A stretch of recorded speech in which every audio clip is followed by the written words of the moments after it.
بسم الله الرحمن الرحيم.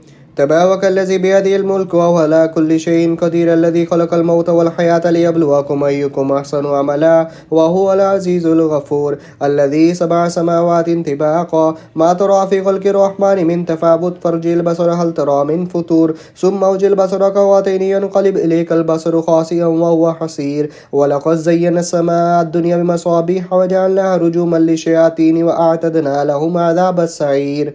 وللذين كفروا بربهم عذاب جهنم وبئس المصير. إذا ألقوا فيها سمعوا لها شهيقا وهي تفور تكاد تميز من الغيظ كلما ألقي فيها فوج سألهم خزنتها ألم يأتكم نذير قالوا بلى قد جاءنا نذير فكذبنا وقلنا ما نزل الله من شيء إن أنتم إلا في ضلال كبير. وقالوا لو كنا نسمع أو نعقل ما كنا في أصحاب السعير فاعترفوا بذنبهم فسحقا لأصحاب السعير. إن الذين يخشون ربهم بالغيب لهم مغفرة وأجر كبير. وأسروا قولكم أو اجهروا به إنه عليم بذات الصدور. ألا يعلم من خلق وهو اللطيف الخبير.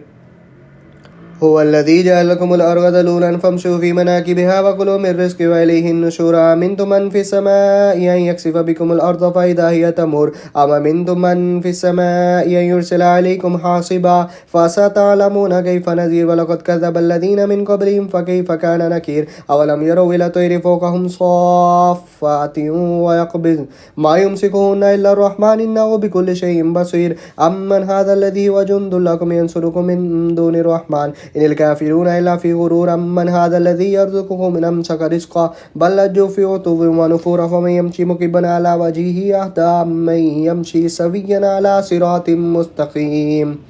قل هو الذي أنشأكم وجعل لكم السمع والأبصار والأفئدة قليلا ما تشكرون. قل هو الذي ذراكم في الأرض وإليه تحشرون. ويقولون متى هذا الوعد إن كنتم صادقين.